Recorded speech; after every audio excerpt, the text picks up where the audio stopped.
தமிழ்நாட்டில் எந்த மூல முடுக்கு எந்த இடத்துல போய் நீங்க கேட்டாலும் மக்களை அண்ணா திமுக ஆட்சி சிறப்பான ஆட்சி, திமுக ஆட்சி மோசமான ஆட்சி. அந்த குரல் தான் இன்றைக்கு தமிழகத்திலே ஒலித்துக் கொண்டு என்பதை நீங்கள் எண்ணி பார்க்க வேண்டும். அது மட்டும் இல்ல, ஸ்டாலின்னா குடும்பம், குடும்பம்னா ஸ்டாலின். குடும்பம் தான் முக்கியம், மக்களை பத்தி சிந்திப்பதே கிடையாது. ஆனா அனைத்து இந்திய அண்ணா திராவிட முன்னேற்ற கழக அரசாங்கம் சரி, கட்சியும் சரி, எப்பொழுது பார்த்தாலும் மக்களை சிந்தித்து சிந்தித்து திட்டங்களை கொண்டு வந்து நிறைவேற்றி மக்கள் ஏற்றத்திற்கு ஏணியாக இருந்த அரசாங்கம் அண்ணா திமுக அரசாங்கம். இதுவரை நீங்கள் ஆட்சி பொறுப்பேற்றுக்கிறீங்க. 50 மாத காலத்தில் எந்த பெரிய திட்டத்தை கொண்டு வந்தீர்கள்? அண்ணா திமுக ஆட்சி இருக்கின்ற பொழுது குடிமராமத்து திட்டம், ஏழை எளிய ஒடுக்கப்பட்ட நசுக்கப்பட்டவர்கள் விவசாயி தொழிலாளி ஏற்றம் பெற வேண்டும் என்பதற்காக பெய்கின்ற மழை நீர் ஒரு சொட்டு நீர் கூட வீணாகக்கூடாது என்பதற்காக குடிமராமத்து திட்டத்தை கொண்டு வந்து விவசாய பங்களிப்போடு ஏரி குட்டம் குளையெல்லாம் குளங்கள் எல்லாம் தூர்வாரப்பட்டு அதில் அள்ளுகின்ற வண்டல் மண் விவசாயிகளுக்கு இலவசமாக கொடுத்த அரசாங்கம் அண்ணா திமுக அரசாங்கம். இந்த வண்டல் மண் விவசாயியுடைய நிலத்திற்கு இயற்கை உரமா பயன்படுத்தி நல்ல விளைச்சல் கிடைச்சது. இப்படி அற்புதமான திட்டம். இந்த குடிமராமத்து திட்டத்தின் மூலமாக ஏரி வண்டல் மண்ணை அள்ளுகின்ற பொழுது ஏரி ஆழமாகுது, நீர் அதிகமாக தேங்கி வைக்கிறோம், நிலத்திற்கு உயிர்கிறது. அற்புதமான திட்டம். அதே போல தடுப்பணை, இன்னைக்கு குன்னம் பகுதியிலையும் தடுப்பணை கட்டியிருக்கிறோம், அரியலூரிலையும் தடுப்பணை கட்டியிருக்கிறோம். நீங்க வந்து எத்தனை தடுப்பணை நீங்க கட்டிங்க? மக்களை பத்தி சிந்திச்சிங்களா?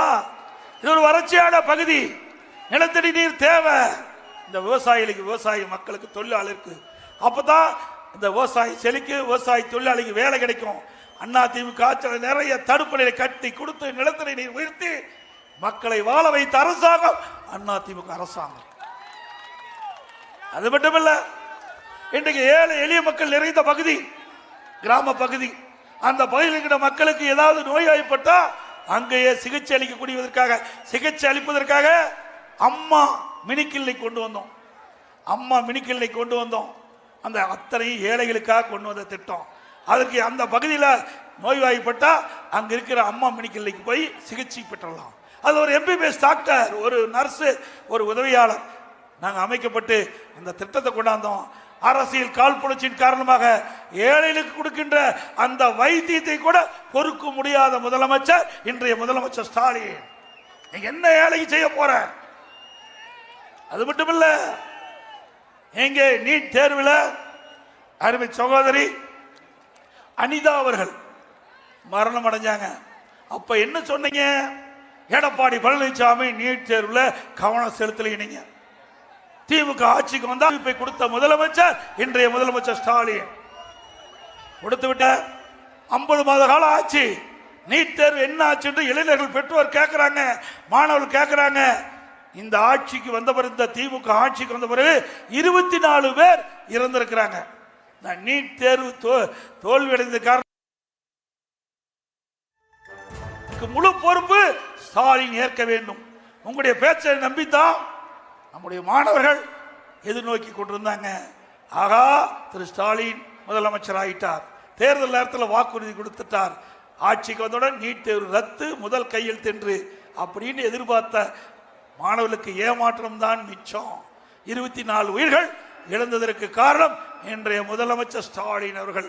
அது மட்டுமல்ல, ஒரு கூட்டத்தில் பேசுறார் உதயநிதி ஸ்டாலின், நீட் தேர்வு ரத்து செய்வதற்கு ரகசியம் இருக்குன்னு சொன்னார். இப்ப துணை முதலமைச்சர் ஆயிட்டார், இன்னும் ரகசியம் வெளியிடவே இல்லை. எப்படி மக்களை ஏமாற்றுறாங்க பாருங்க, அப்பனும் மகனும். ஏமாந்துடாதீங்க. அது மட்டுமல்ல, அண்மையில் நடந்த சட்டமன்ற நிகழ்ச்சியில ஸ்டாலின் எழுந்து பேசுறார்.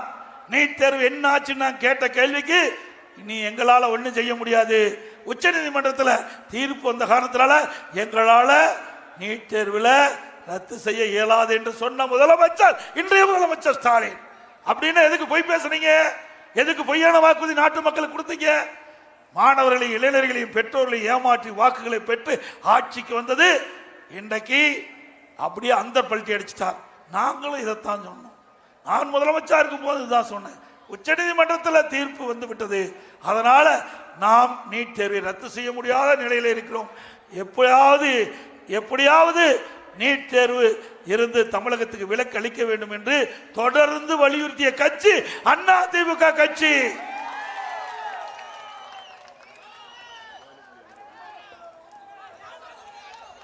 அதே போல அரசு பள்ளியில் படிக்கின்ற மாணவர்கள் 3,81,000 பேர், சுமார் 41% பேர் அரசு பள்ளியிலே படிச்சுட்டு இருக்கிறாங்க.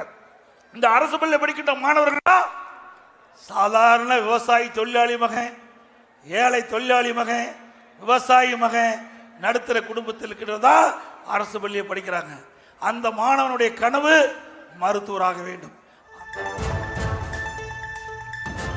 அரியலூரில் எதிர்க்கட்சித் தலைவர் எடப்பாடி பழனிசாமி தேர்தல் பரப்புரையில் ஈடுபட்டார். அப்போது 50 மாத கால ஆட்சியில் திமுக எந்த ஒரு பெரிய திட்டத்தையும் கொண்டு வரவில்லை எனவும், அதிமுக ஆட்சி சிறப்பான ஆட்சி, திமுக ஆட்சி மோசமான ஆட்சி எனவும் திமுகவை கடுமையாக விமர்சித்து பேசியிருக்கிறார்.